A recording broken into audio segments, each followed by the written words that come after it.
മോഹൻലാലിന് ദാദാ സാഹിബ് ഫാൽക്കെ അവാർഡ് കിട്ടി. അപ്പോൾ അത് കഴിഞ്ഞിട്ട് ഈ ദാദാ സാഹിബ് ഫാൽക്കെ ഇത് കേട്ടിട്ടുണ്ട് മുമ്പ്. പുള്ളി ആരാന്നൊന്നും സത്യം പറഞ്ഞാൽ അറിയത്തില്ല. എനിക്കറിയത്തില്ല. ഗൂഗിൾ ചെയ്താൽ അറിയാവുന്നതേ ഉള്ളൂ. താല്പര്യമില്ല. ഈ മഹാന്മാരെക്കുറിച്ചൊന്നും അറിയാൻ ഒരു താല്പര്യമില്ല. ഇത് എഴുതി പെരുപ്പിച്ച് എല്ലാ മഹാന്മാരും അങ്ങനെ ആരെക്കുറിച്ചും അറിയാൻ ഒരു താല്പര്യമില്ല. അതുകൊണ്ട് അപ്പോൾ റാം ഗോപാൽ വർമ്മ പറഞ്ഞത് തെറ്റൊന്നുമില്ല. മോഹൻലാലിനെയൊക്കെ എല്ലാവർക്കും അറിയാം. പക്ഷേ ഇയാളെന്നും ഈ പുള്ളി ആരാന്ന് അറിയത്തില്ല. അപ്പോൾ അയാൾക്ക് വേണം ഈ ഒരു അവാർഡ് കൊടുത്തായിരുന്നെങ്കിൽ അയാളായാലും അറിയപ്പെടാമെന്ന പുള്ളി ഉദ്ദേശിച്ച്. പിന്നെ ഇതൊക്കെ വെറ്ററൻ ആക്ടേഴ്സിനൊക്കെ കൊടുക്കുന്നതാണ്. പണിയൊക്കെ നിർത്തി വീട്ടിലെങ്ങാനും ഒരർത്ഥം ഇതിനുണ്ടോയെന്നും അറിയത്തില്ല.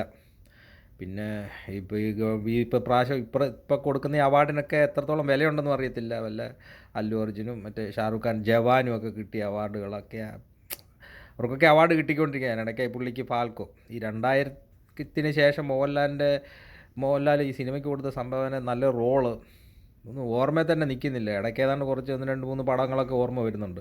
പിന്നെ ആറാട്ട് ഓർമ്മ വരുന്നുണ്ട്. ആറാട്ട് അതുപോലത്തെ കുറേ പടങ്ങളുണ്ടായിരുന്നു.